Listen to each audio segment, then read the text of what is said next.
Morning and welcome to our webinar this morning. I'm Raleigh Flynn. For those who don't know me, I'm the president of the Foreign Policy Research Institute.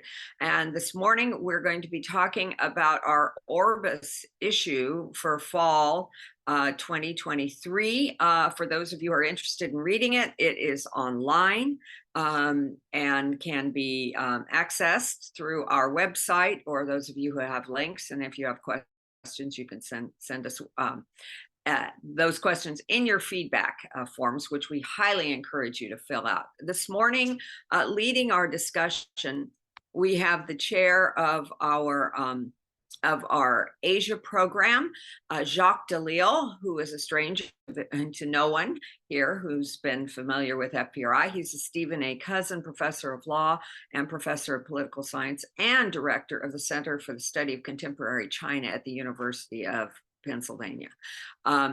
This morning, we're going to, as I mentioned, we have some of the authors with us from the fall edition of Orbis, which focused on China and the economic competition in the global South. I'd also like to, while I have you, also extend our greatest thanks to those of you who are members and supporters of FPRI. If you're not in that category, I encourage you to become a member or a sponsor. We can't do these programs without you. We can't publish Orbis without you, and we can't publish all the articles and reports that we have on our website that are free of charge to you. As I'm fond of saying, this is free to you, but it's not free to us. So do consider joining or contributing to us. So we will be taking your questions this morning, so put them in the Q&A box, please, at the bottom of your screen. And as I mentioned before, please fill out the feedback forms. We like to read those. They're there, and we frequently respond to them when you fill them out. So thank you very much. And without further ado, I shall turn it over to Jacques deLisle. Well, thank you, Raleigh, and thank you all for joining us today. We have a terrific lineup with several of the authors from articles you can find that current issue of Orbis that Raleigh just mentioned. We'll also be putting in the chat function a link to a recording of an earlier event that we did with the other authors who contributed to this Orbis issue that we did down in Washington earlier in the summer. This event is terrific because we've got the rest of our authors and because they really are coming from all corners of the globe. I think we have 3 in the China time zone and 2 of us on the East Coast. So I'm going to give our authors a brief introduction and then we'll have our usual conversation. And again, as Raleigh said, in the audience, please put your questions in the Q&A function and we'll turn to those. So our terrific lineup today includes an old friend, Jean-Pierre Cabestan, who is Chair Professor Emeritus and former head of the Department of Political Science Department of Government and International Studies at Hong Kong Baptist University. It's a mouthful. He's also a Senior Researcher Emeritus at the French National Center for Scientific Research.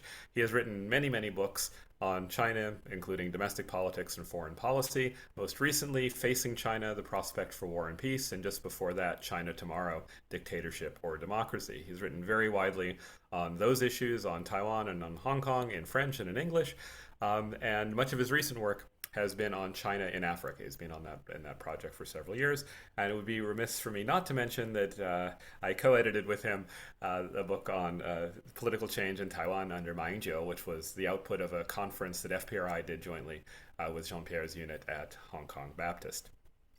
We also have Maria del Carray. She's Assistant Professor of Global China Studies at NYU Shanghai on their beautiful new campus. And she is the author of Sovereignty in China, A Genealogy of a Concept Since 1840, a topic obviously germane to how China engages the Global South.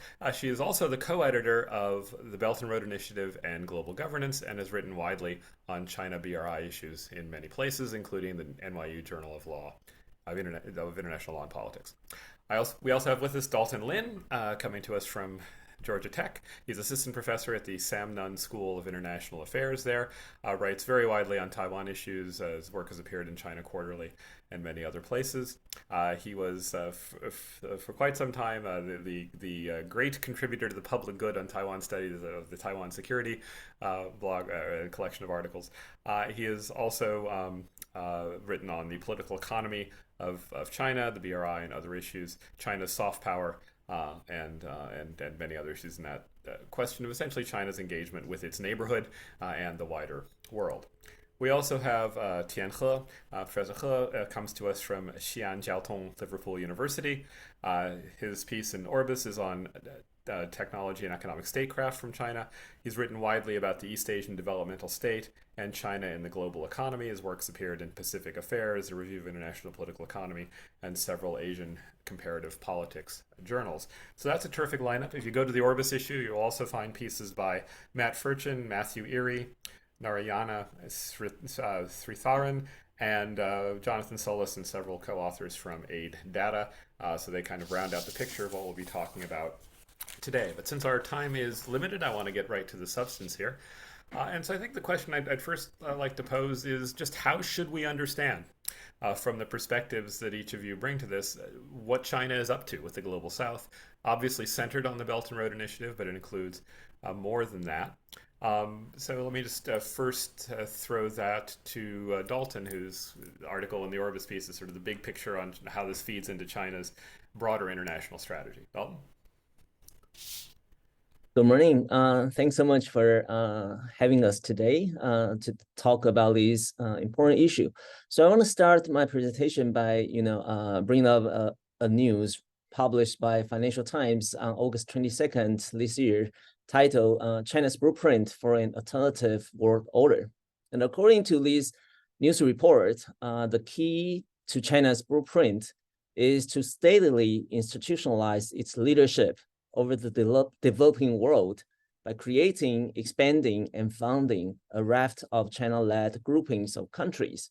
And what's the aims of this strategy?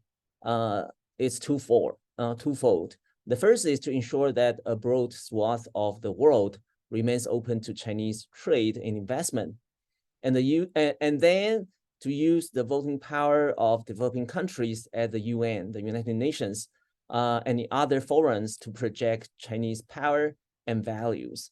So this news actually is precisely what I argue in my Orbis article. And of course, I'm not saying that you just read the news and skip the Orbis special issue, because what I try to do in my article is to provide a theoretical framework and a comprehensive survey of China's behavior to substantiate this argument and also operationalize policy responses. So very briefly, we know that China wants to change the international order to make the distribution of interests in the system most preferential to China. And we know historically, this kind of reset of the international order was typically done by a great power war. But it's hard to imagine that China could emerge as a victor in a war with a nuclear armed United States, because anything worth redistributing would have been destroyed in such a war. So I argue that China is emerging in a very special context. It's emerging in the US-led rules-based international order. And that is important because that provides China with another means to change the governance of the international system by controlling the agenda and change the rules. So the agenda China proposes to attract followers is development. And the lever to promote this agenda of development is the Belt and Road Initiative. So I talk about how this agenda looks like and what's China's proposal, and I can touch upon that later. But primarily, why is the agenda of development? Because China proposed that the public goods that a Chinese order is going to offer is development, and development is linked to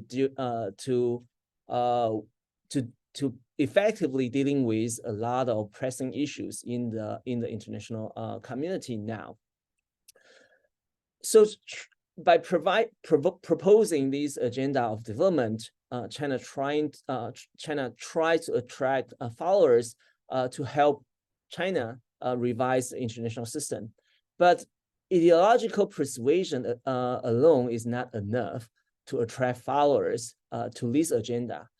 China needs to deliver tangible benefits and showcase its material success to attract bandwagoning for profits, if you want, according to Randall Schweiler's phrase. So here is the BRI comes into play. So I argue that BRI has achieved several objectives for China in this agenda of development. First, the BRI has successfully publicized the agenda of development in the international community and forced the US and US allies to come up with answers and alternatives. And second, the BRI has co-opted the existing system. We have seen that the United Nations has endorsed the BRI and connected it with the UN Sustainable Development Goals. And we also see that Greece and Italy, traditional members of the West, joined the BRI. So it shows that, you know, the development of agenda, the agenda of development and the BRI really has the power to co-opt the existing system and the members that, you know, benefit in the existing system. And the third is that the BRI has legitimized the creation of China-centered institutions. An obvious example is the Asia Infrastructure Investment Bank. So in brief, I argue that the BRI has effectively shown that China can provide public goods to the international system, and the public goods it provides is development. More importantly, China showed that, you know, through the BRI, China can provide those public goods independently, not as a junior partner of the US. So that's primarily what I offer in my article, and I'm happy to talk more about the details later in other questions. Back to you. Thanks. We'll certainly loop back to further on that. So that's actually a nice segue to deLisle's argument about how the BRI is affecting the global South, China's agenda there. So why don't you weigh in on these issues? So yeah, thank you for having me here. And I enjoyed very much what Dalton said so far. I also want to emphasize another aspect that you haven't mentioned, because I think the role of security, because I think China still feels very insecure. It's in an insecure environment where it still has to reunify itself, right? And its sovereignty is challenged. Look at Taiwan, for instance, right? That can cause a new conflict. And it cannot expand through military bases like the US has done, but is doing it through soft power and economic statecraft. An economic statecraft that is also benefiting China, right? Because at the beginning, when it started going out, even before the BRI was launched, China was using its overcapacity overseas, and some workers as well. Now this has decreased, and China has huge issues. Like I think there was this exuberance in that reached the peak in 2016, and we're seeing a decline of these investments. And I also agree with this agenda of development that Dalton was mentioning, that China is much more pragmatic, right? It's not about human rights, democracy, rule of law, although there are some changes now, especially also with the article that Matthew Erie wrote about promoting China law abroad. But in terms of impact on the effects on the global South, we can see that, there's a mixed bag, if you want. And what also we're trying to do at NYU Shanghai is trying to map all these projects. So there are over 20,000 data points of infrastructure that China built along the Belt and Road Initiative. And it's very hard to kind of have an absolute sense of where these projects are. And overall, they offered opportunities to development where there was none, right? Because nobody will go to Africa, to Kenya, and build a railroad, or in Ethiopia. So I think China came in and built, and then the success is debatable. But at least it also, I think, launched this railroad kind of friendliness in Africa, for instance, where now everybody wants to build their own railroad and connect Africa. But then, of course, like there were white elephants projects in the past. There is social and environmental impact, but we've seen in the past years a decrease of these projects, a decrease in finance from China, and a focus on quality of the projects, and also emphasis on environmental sustainability, corporate social responsibility. Then again, China is complex, right? It's not this monolith, but there are different layers, many different actors, and how these guidelines are implemented in the countries is different, right?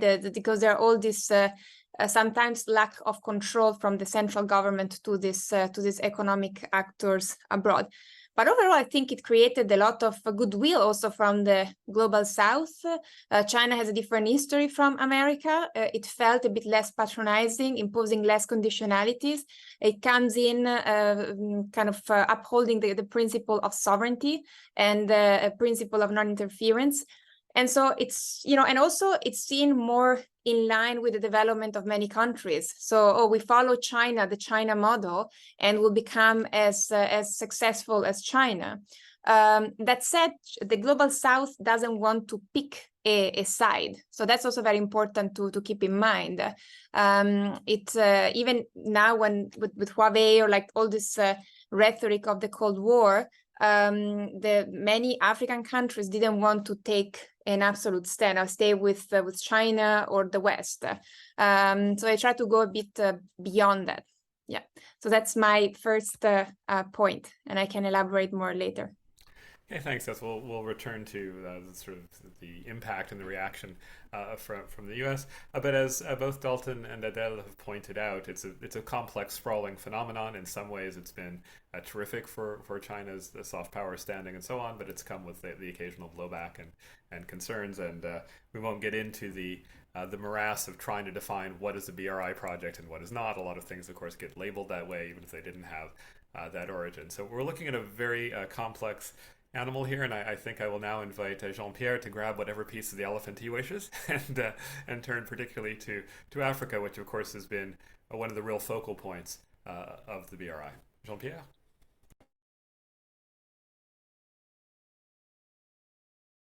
I think you're muted. Jean-Pierre, you're on mute.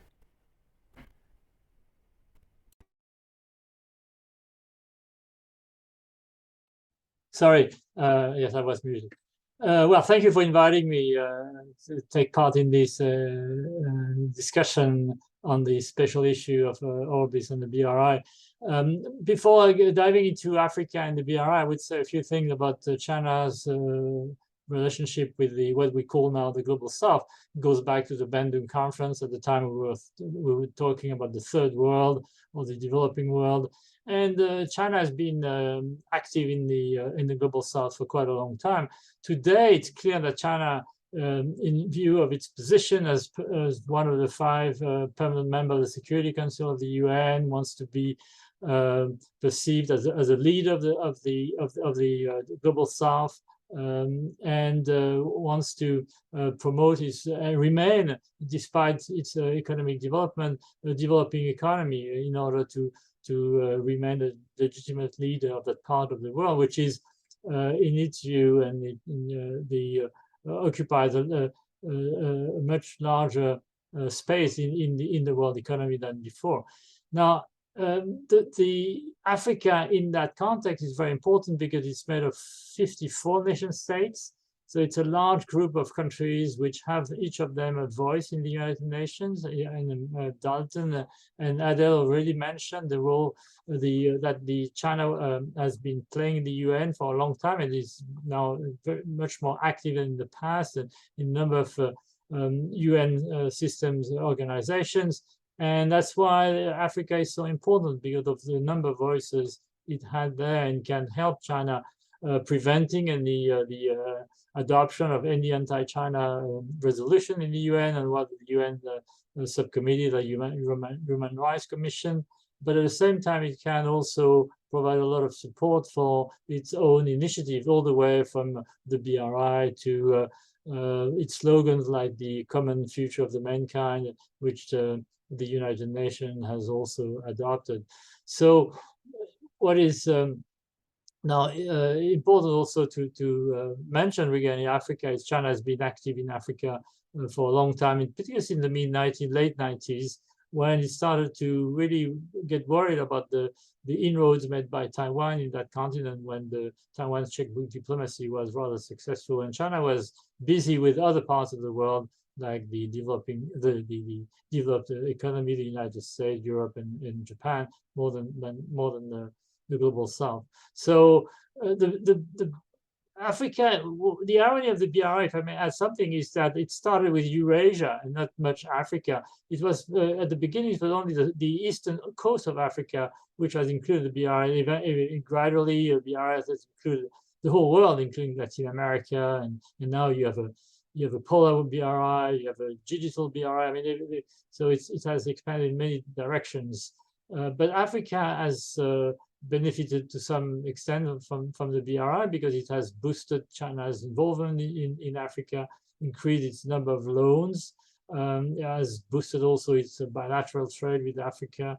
So, and it has created something which I mentioned in my article, a new form of asymmetry, which benefits China a lot to reach its objective of becoming more influential in the world. They're also creating coalition which will help it, maybe changing the international norms in the future.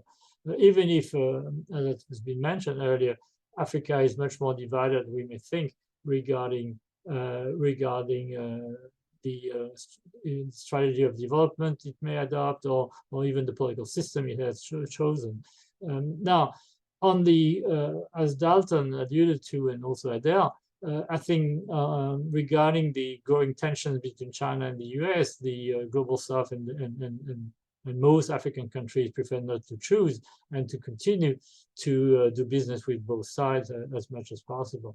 Now, in Africa, clearly China has taken advantage of a lull, of a lack of interest, or decreasing capabilities of former colonizers like my own country, France, to deliver in Africa the factor of economic development which the countries were expecting. So clearly, China has played a role in building infrastructures in a number of countries, and it has been perceived as a factor of development in quite a number of African nations. Now, China is not only busy on the economic front.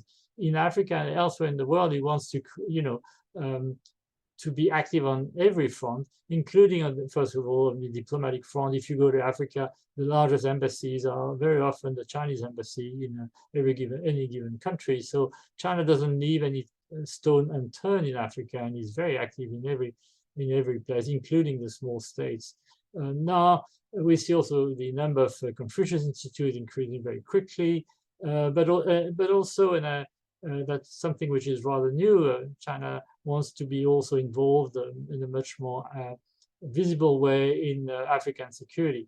Now, it started with the China's participation in peacekeeping operations, which is kind of doesn't create much opposition, but it has evolved in different directions, including, of course, the opening of naval base in Djibouti, which is for China a big change in terms of approach to setting up an approach to overseas military bases of other countries, including the US, France, and other countries.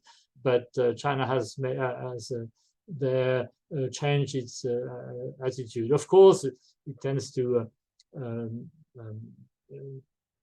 it wants to demonstrate that its naval base in Djibouti is not doing the same thing as the American bases or other countries' bases. But what it does is to also provide additional security, first of all, security presence of the Chinese armed forces, but also provide additional security to its nationals and its companies in Africa and the Middle East. So I think it's a step in a direction which which, that's the conclusion of my article, makes China a new hegemon in Africa among other hegemons, with the capacity to influence and countries and also to exercise leadership in that part of the world. Well, thank you, and I think that's a nice segue onto what He will be talking about. So, Dalton went into some discussion of how this is part of a broader Chinese agenda for shaping international rules and institutions. Jean-Pierre has explained to us that there is more than just economic development and infrastructure building here. It's about diplomacy, politics, and security. So there's, and deLisle gets into this in her article as well, there's an element of US-China rivalry built into this. So BRI is obviously something we need to situate in the broader foreign policy strategy and economic statecraft strategy of China. And Tian's article addresses this, so I'll invite him to weigh in at this point. All right, so thanks very much for having me. So this is a collaborative project between Professor Yoji and me. So basically, what we are actually examining is the domestic dimension of China's geoeconomic strategy. We're not actually looking at China's global influence, although a lot of things that we examine actually has global implications. So the focus of the article is really to examine this internal innovation mechanism that the state is now building. We call it the new host state system. So essentially, this is a kind of a policy-making mechanism that generates very effective policies, especially in strategic policy, in strategic technology. So this is a we are actually explaining a lot of this has been happening as a result of the US-China competition. In other words, the US, restrictive policy actually motivated China to develop this kind of mechanism to achieve rapid achievement in strategic technologies. So I just want to link this to the topic for today, which is BRI. I think what is relevant for us today is really to think about think about BRI as this one best example of how this national mobilization system can operate overseas, right? So if you try to invest overseas, then you need to mobilize not only the state actors, but also private sector actors to participate in this grand national strategy. So what we are seeing is actually BRI is one, the external version of how this national mobilization system can be utilized overseas. So in terms of motivation, I think I'll discuss briefly about the motivation of China's BRI from the perspective of this national mobilization system. So the government is actually very worried about one thing, which is China for a long time has been relying heavily on the U.S. market, and so the government worry about this possible decoupling from the U.S. So what BRI was aiming to achieve was actually to reduce China's heavy dependence on the U.S., especially on the U.S. So this is why this national mobilization system is so important, because it's actually enable China's investment into those emerging economies, not only the developed countries, but also developing countries, especially in countries like Southeast Asia and Africa, and other parts of the world. So yeah, so this is basically the idea of the article and how this is related to BRI. Yeah, well, thank you. And I should say that the article by Professors Kle and his co-author Yoji in the piece dovetails a little bit with another piece in there by the Aid Data folks about China's impact on sort of fragile or backsliding democracies abroad, and the extent to which the technology, the surveillance type technology that China exports may be part of that, which actually leads me to weave in here quickly one question that came in from the chat. So Tian, you've emphasized this kind of push for technological advancement to reduce dependence and so on. And so one of the questioners has asked if China is in the process of exporting smart cities technology and other technology to either BRI countries or others in the global south. Do you have a view on that? With China exporting smart city, I think I don't know for sure, but I think I have a reason to believe this is indeed the case, because all these BRI countries, they have desire for solving those governance issues, especially in Southeast Asia. The governments were having issues with managing a lot of social issues. So actually, smart city is one thing that China is actually promoting in order to increase governance in the country, and China is doing, China is promoting AI for a lot of reasons, economic reasons. There's social governance reasons. There's also security reasons. So one of them is actually, promoting AI is actually helping the country to improve governance. So for the same reason, I think a lot of developing countries, they need those kind of technology to improve governance issues in the country. Yeah. Well, thank you.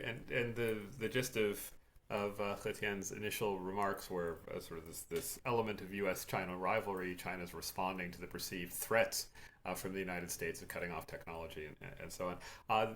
The other three contributors who are part of our panel here today speak in their articles this question of the U.S.-China rivalry and how it's playing out in the global south, including through BRI mechanisms. A particular focus of Adele's piece, so I'll invite her to address that question. I will also say to people in the audience, please put your questions in the Q&A box. We have a few in there already, and some of them very much focus on the question that I just posed, which is, what is the challenge for the United States in this? How does this feed into what a lot of people are saying is kind of great power rivalry verging on Cold War. Dalton has offered us some reassurance that it won't turn into a hot war in the nuclear era, hopefully.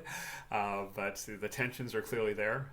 Right now, they're kind of focused on Taiwan and the bilateral U.S.-China relationship, but it's clearly something that goes on around the global south. So I think I'll first turn to Adele and then to Jean-Pierre on that. I should also say that there is a link in the chat to the recording of our earlier event, the one we did in DC over the summer. So Adele? Yeah, sure. Thank you. And so the US has become very, there's all this rising tensions, and anything that China does, it has to be matched in some way by the US. And this was a case, for instance, for infrastructures. And the US historically has invested also overseas on infrastructure, invested in its own country on infrastructures. Currently, they're a bit decrepit, like trains, railroads, etc. But since the launch of the BRI and seeing all these projects all over the world, the US started to step in and wanted to compete on infrastructure. And so first Trump established this under the Trump administration. It was established this Blue Dot Network that is an initiative with other countries like Japan and Australia that tries to set high standards for infrastructures that promote transparency, rule of law, good governance, and so forth. All things that in the media very often China is portrayed as if it's not respecting all these things when doing its BRI projects.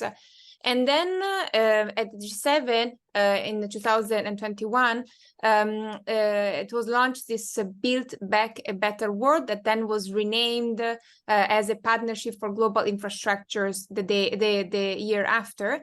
And the goal is to there is commitment from the G7 countries to mobilize 600 billion by 2027. and aim for infrastructures.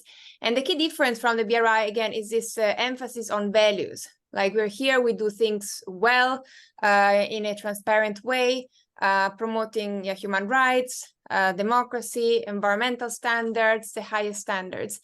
However, if you look at the reality of this initiative, is very, it lacks a lot of substance. There are a lot of questions. For instance, who's going to coordinate among the G7 countries? Like, where is this money coming from? And also the cost, because one of the big issues for the developing world is that they don't have much money, right? They are developing, and so they cannot really take on all these expensive projects. And if you add layers that are very good, right, of standards of I don't know, the highest standards of Western countries, then it's very difficult to kind of build in a quick way projects, right? So you have to kind of give up something. And I think it also doesn't really have the credibility, America, now to come in and in Africa, for instance, and build infrastructures like railroad, which is something that also China has kind of slowed down much more. So I studied in Kenya, the railroad from Nairobi to Mombasa, and then that in theory was supposed to extend to Uganda, but like it stopped. So there's a lot of much more hesitance from the China side to build this kind of infrastructure because they're very risky. There is debt issue. So I don't see America coming in and replacing China as a provider of infrastructures. But what the US can do is to build, tap on these infrastructures, be present, and kind of find some synergies, because they exist when they don't kind of clash with the national security concerns. Yeah, thank you. And I think that's an important point, that two of them just to underscore here. One is the asymmetry of relative strengths, right? China is in a position to do the construction, the infrastructure. The US and the West are just not going to be present on that scale. But there is this tension between promoting values, which the US and the West frame as good for the recipient countries, good governance, anti-corruption, and so on, whereas China says, you do you, we're not going to mess around domestically, and that is obviously one of the many points of friction. Yes, deLisle, you want to follow up? I also just have some like one more point, that like I read here one of the questions about the countering, right? That the BRI in China has to be countered. But why? Because if it does good to the developing world, right, it brings economic development. It's something that you can tap on. Like if you build a road or infrastructures, why do you have to counter it? So this is a big question that I think actually also in Washington people start to ask, right? If it's good for the developing world, why do we have to create something that is competing in some way? So this is just a question that I throw there just to think. Yeah, I just underscore that one of the points of Adele's article is this possibility of complementarity, right? Playing to one's relative strengths. But as we've already heard in our discussion from Dalton and Jean-Pierre as well, from the and for that matter, Chrétien, that in both capitals there is this sense of rivalry, and as much as development should be a positive sum game, security and power tends to be a bit more zero sum, and then the two get entangled. And I would also refer people to Matt Furchin's piece in the Orbis special issue, which addresses this question of the role of promoting development versus the Xi Jinping era on emphasis on security and China's foreign policy and how they interact. So let me throw it to Jean-Pierre on these issues, and then we'll go to Dalton. Yeah, thank you. Like what I was about to add, yes, power politics. Clearly, power politics is a big driver of the way the US, but also the European Union and my country, France, is reacting to China's growing influence in Africa. If China's influence increases, is to the detriment of the existing partners of Africa, the former colonial powers, but also the US and to some degree the European Union as well. Now, the problem in Africa, having done fieldwork in the last 12 years, quite a lot in African countries, one of the major issues is it's not easy to make money. And that's why most American companies are absent from Africa, except South Africa, and maybe the oil industry and some extractive industries in countries where you have important raw materials. But and that's the the specificity in the sense of the BRI is that a lot of money which has been thrown to Africa and other parts of the world by the BRI in order to improve connectivity, I mean, which was, has been wasted or has been invested or lent without,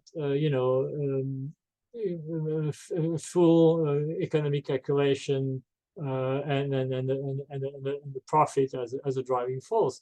It was aimed as increasing, well, first of all, giving more contracts and more businesses to a number of SOEs, which had reached a peak in terms of activity in China, where the market was already saturated. So, and China had the resources, the Exim Bank and the Development Bank were able to provide a lot of funds and a lot of loans to a number of countries in Africa.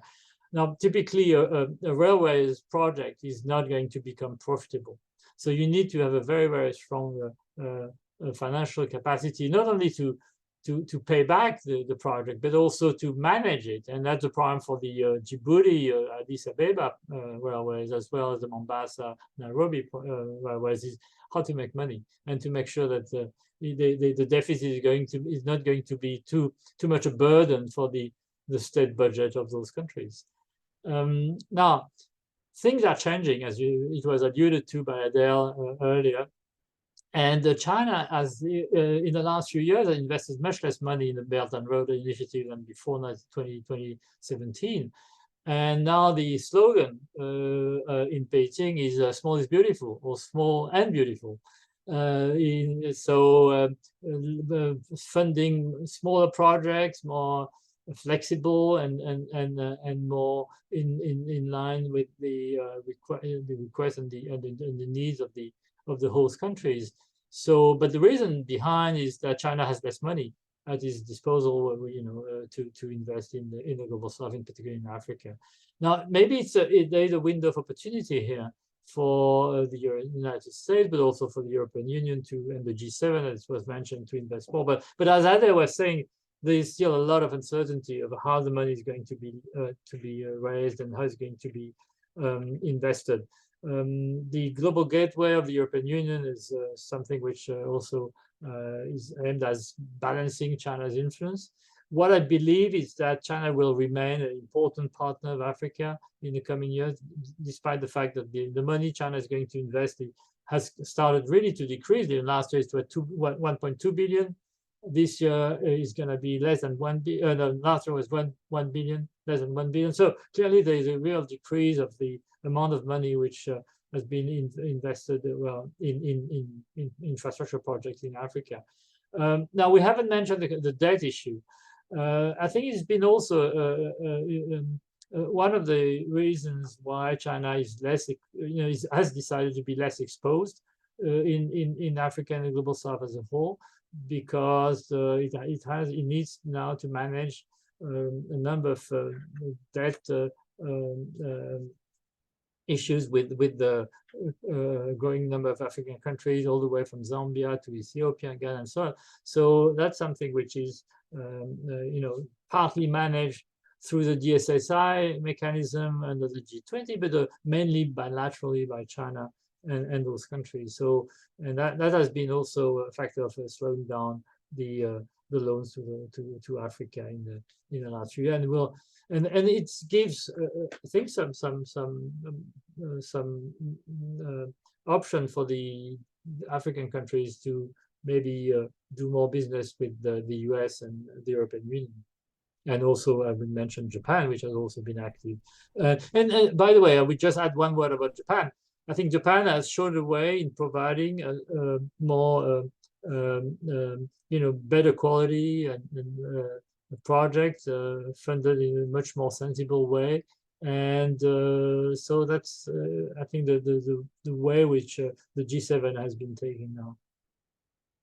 Thanks. I do want to throw this to Dalton in a second, but first I want to give deLisle a chance to weigh in on this issue of the view in Africa of sort of this comes from some of our questioners out in the audience as well, the view in Africa about some of the downsides, perhaps, that is the negative views, the blowback on BRI, whether it be this isn't really helping the local economy, or it's bad for the local laborers, that sort of package. How do you see that kind of dark side, as it were, of the BRI?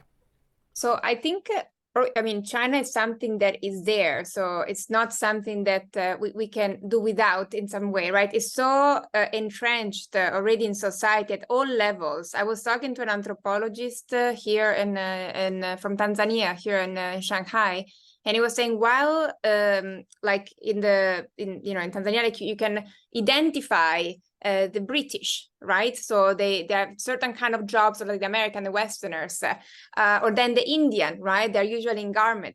Chinese are everywhere, like from the selling peanuts on the street to like having villas. So I think they're really very much part of the society. And how are they seen? So there's mixed views. Overall, I think there's also some Afrobarometers that measure the perception, and it's generally not negative, quite positive, right? They see China as providing economic opportunities, and it decreased. Sometimes they're aware also of debt trap, for instance, which has not been. I keep saying this about the debt trap of China because it has not been substantiated by evidence. So there's no evidence. Even with the Mombasa port, there was all these things in media. China is going to take over the Mombasa port because Kenya is not repaying, and is not true, is not accurate. But it created, from a media perspective, a huge thing. And people, even in Africa, will say, "Oh, China is coming here and taking away our assets." That said, I think from an inspirational point of view, America is still the place where Africans probably want to go and study, right? So it's still, there's also surveys about that in the Global South, that US is still preferred to China as a ideal place to emigrate, or like preferably doing business, but then there's no option very often. One other thing, sorry, I wanted to say about railroad that Jean-Pierre was mentioning before is that it's important to understand the railroad in a network connection, because it's not just the railroad per se that is expensive, etc., but I think is more the network that it creates. So access to resources, for instance, or industrial parks that are created. And that is what makes them profitable, because infrastructure per se are super expensive, very long-term kind of profit. But I think in the Chinese context, I really thought in terms of, maybe extracting some resources and connecting economies, right? They were disconnected before. Yeah, a fair point. And as deLisle underscores, there's very little evidence for debt trap per se, but there is evidence of debt problems that do arise from these things, which are not necessarily something China wants. I mean, it's not a great situation for them, but it is having an impact on the scale of projects and the types of projects, and ultimately having an impact on the image that China has in some of these countries, as our panelists have touched upon briefly, and as we could go into much greater depth. It's a very complicated picture, different reactions in different countries depending on local politics and how particular projects have gone. I want to give Dalton a chance to weigh in this. We've heard about how there's been substantial upside and potentially some pitfalls in terms of what China is up to. So what's your sort of net assessment, as it were, of the effectiveness for China's attempt to be a more influential peer or near peer of the U.S. and what the U.S. has done or could do in response? I will just say before turning it over to Dalton that thank you, deLisle, for reminding the world that Dalton and I are privileged to work in one of the few American industries that is still highly competitive in the export of education. Dalton. So back to the question that what challenge that BRI posed to the U.S. I want to bring back the big picture. And link to what deLisle and Pierre have mentioned. So before China, proposed the BRI or even alternative world order, observers have already discussed there is a crisis of authority in the U.S.-led system. And China proposed its alternative order explicitly, in contrast to the U.S. led order. So in my article, I sort of like presents China's proposed order in 3 pillars. The first is a return to absolute sovereignty, and that is in contrast to intervention in the name of universal values that the US and allies pushed. And the second part and the third part is the novel part of China's proposal linked to the agenda of development. So the second pillar is the public goods provided by this Chinese order. And I have mentioned the public goods is development. And it is in contrast to what China say the US order only provides parochial security to the US and US allies. And the third pillar is the US order's answer to the international system's pressing issues such as terrorism and refugees. And China's answer to those pressing issues, again, is development. That's why Xi Jinping loved to say development is the master key to solving all contemporary security issues. And the China's catchphrase is development is the greatest security. And again, they are contrasting this to the US order because why people are talking about crisis of authority is that the US-led system has difficulties facilitating collective actions to deal with those pressing issues because a lot of critical players in the developing world, they simply refuse to cooperate for concerns about sovereignty, regime change, blah, blah, blah. So I think the challenge that present to the US is actually reminding US that this alternative order proposed by China is not just the story of the supply side. There is the demand side for that, and simply just as deLisle has already mentioned, that there is a huge need for development, especially in infrastructure, and the developing country simply don't have money. So when China is willing to offer money, why not, right? And when you talk always about counter, that is very strange to those countries. So I think the biggest challenge presenting to the US is that US should realize that its led system now needs updates to deal with the current needs of its members. If US wanted to maintain its system and also maintain its authority in the system. So I'll wrap up here. Thank you. So I want to throw it back to Tien on a couple of questions here. So you've heard from Jean-Pierre and deLisle and Dalton. They've all addressed this question of US-China rivalry, and your article stresses that much of what China has been doing on this whole of society tech development thing is in response essentially to what's perceived as pressure from the United States. So if the US goes down the path that your colleagues on the panel have at least described, and perhaps in Dalton's case a little bit prescribed, of the US sort of getting back into the game, does that get us into kind of a vicious spiral? Then China feels more besieged and we get into more rivalry where the global south is among the arenas where that rivalry plays out. That's one question to you. Then the second simpler question which comes out of the chat is, as your colleagues have also pointed out, BRI is very expensive and little returns for China. China does seem to be in a period of economic difficulties now. So does that pose a challenge for the strategies that you describe and for the BRI strategies that your colleagues on the panel have been talking about? So I'll throw those two questions to you. Now, basically, the first question is about China's reaction to all these push, right? So I think as we talk about in this article,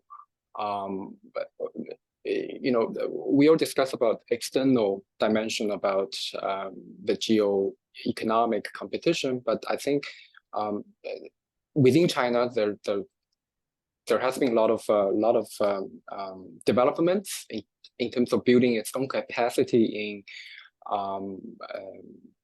we focused on strategic technologies, but this new whole state system, this national mobilization system, doesn't only apply to technologies. It can be basically used to address a range of issues. So China's reaction, I think, to a large extent, it will be focusing on building up its own domestic domestic capacities.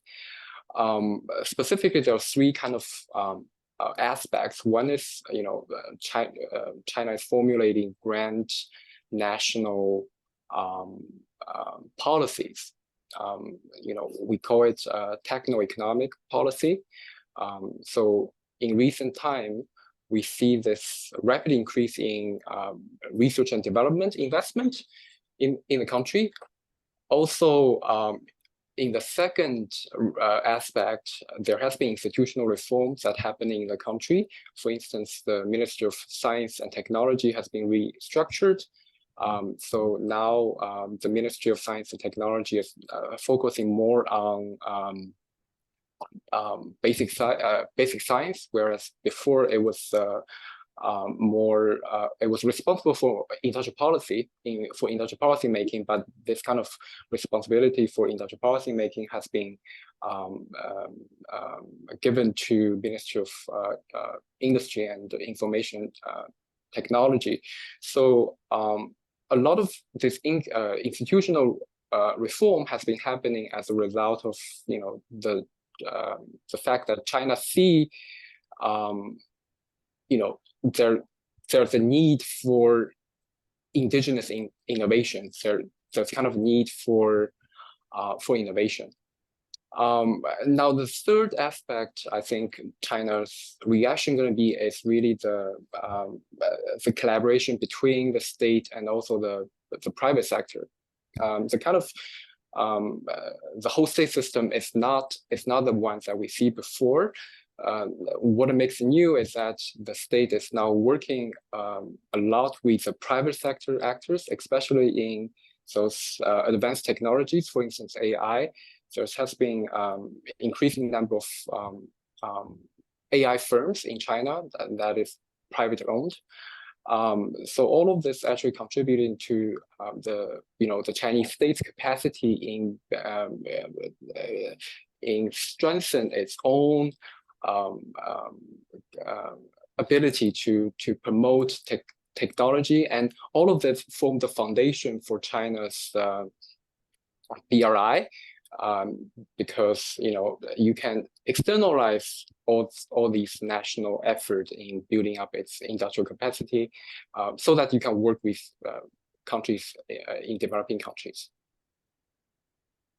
Okay, we're getting very close to our time here, so I'm going to throw one quick question from the chat that I think I will throw to Jean-Pierre, and while he answers that, I will ask everyone, particularly Dalton and deLisle, although Jean-Pierre may want to weigh in on this as well. So the question to Jean-Pierre is, what about Russia? The Russia-China rivalry in Africa, or the Russia-China cooperation in Africa, right? We've had all this China-Russia cooperation. Obviously, Russia is on the ground in Africa in a very different way, the Wagner Group and other such things. So if you can just take a couple minutes to speak to that, and then I will ask, if you want to weigh in on this, you're welcome, Jean-Pierre, but also Dalton and deLisle. What is your best example of a BRI success and your best example of a BRI failure? We'll close on those. Jean-Pierre. Well, thank you. Well, I'm going to be rather short because we don't know much about how much on the ground Russia and China cooperate. As you suggested, they don't play in the same league. Russia is very much involved in security. In some countries like the Central African Republic, it's also involved in gold mining, but China is much more active in that sector than Russia. And now, China remains outside of the security realm, apart from what I mentioned regarding the peacekeeping operations under the UN banner. Usually, the security of Chinese companies is guaranteed by private security firms, not so much by the PLA or by paramilitary groups like the Wagner groups of Russia. Now, we suppose they have contacts, like in the Central African Republic. As you know, not long ago, 9 Chinese miners were killed. Some people suspected that the Wagner Group was responsible. I doubt it, because it doesn't make much sense, but we don't have any evidence who are the culprits. So clearly, China can benefit from Russian help in some countries like Mali or Burkina Faso, where the Russians are now present, not the French anymore, as you know. and but China will adapt to the environment, and I would say the relationship between China and Russia allows them to cooperate if need be. But I haven't seen any evidence of real close cooperation on the ground. Okay, thanks. And the reason I ask you all to pick your best and worst examples is really so that the people out there listening or who may be watching this later on tape can know what they should go look for if they want to learn more. So where should they be going? And then we'll wrap this up. I think they should go to Ethiopia, because Ethiopia, not only because of the railway which the Chinese have built between Djibouti and Addis Ababa, but also because of the industrial zones which the Chinese have built, because that's maybe sort of indicate what the Chinese want to concentrate on in the future, which is less to lend money for infrastructure projects, but more to invest money in the manufacturing industry, and because the Chinese investment in Africa have remained pretty small, actually 44 billion up to 2021, which is not that much. So that's where I would go for looking at success stories. Thanks. And Ethiopia is often looked to also as one of the countries that may be doing more to import a Chinese model of how to govern and do development yes, which is facing a number of security issues, as you know. Right. Adele? Okay, so I think the success story is the BRI itself, in a way, that this term was able to reach everywhere. Like everybody will talk about BRI conference in any part of the world about the BRI to get the money. So I think that was the most successful part, coming up with this all-encompassing logo that was left vague enough to kind of include all sorts of projects. And I think on the kind of a more concrete kind of bad project, White Elephant is an airport in Sri Lanka that was labeled as one of the emptiest airport in the world, right? The China financed and unfortunately didn't take off. But I haven't followed more recently what happened. And I'm sure that like many cases of success, failure, mixed, even like the Nairobi Mombasa railroad, like for the people is good, for the freight was not very good, so not profitable, but for people was great. So if I was a Kenyan, I'll be very happy. So it depends also how you define success. Fair enough, and no pun intended on an airport that didn't take off. Dalton, we're past time, so you very briefly get the last word. Okay, so I only have the broad pictures. The most successful part, as Adele already mentioned, that BRI has really, publicized this agenda of development and bring people's attention to the need of the developing countries. And the least successful part is, of course, when you carry out such a sort of grand scale project, you are going to make a lot of mistakes. And people mention bad debts. That's one obvious mistakes. And that links to what we think U.S. should respond, right? So if my argument makes sense, U.S. should stay inside its own system and compete to set agenda. So if that makes sense, then we should welcome, Biden administration's recent action, propose to revitalize the World Bank in the latest G20 summit, because that's the direction to go. And when it observes China is making mistakes, they should welcome that, because you never interrupt your enemy when it is making a mistake. A wise counsel to close with. As you can see from the fact that we've run a few minutes over, there's a very, very rich discussion here, and we could go on much longer, but we're mindful of people's time, so we will close it shortly at this point. I want to thank my colleagues on this panel, Maria Del Carray from NYU Shanghai, Jean-Pierre Cabeston from Hong Kong Baptist University and many other places, Dalton Lin from Georgia Tech, and He Tianhe from Xi'an Jiaotong Liverpool University. I'm Jacques deLisle, former director, now chair of the Asia program at FPRI. I encourage you to watch this and other events, to be a supporter of FPRI, and last but not least, to pick up volume 67, number 4 of Orbis, the fall 2023 issue, which is available online and will be available in hard copy soon, which features articles by all of our panelists here today, as well as those whom you can see on the recording of our earlier event in Washington.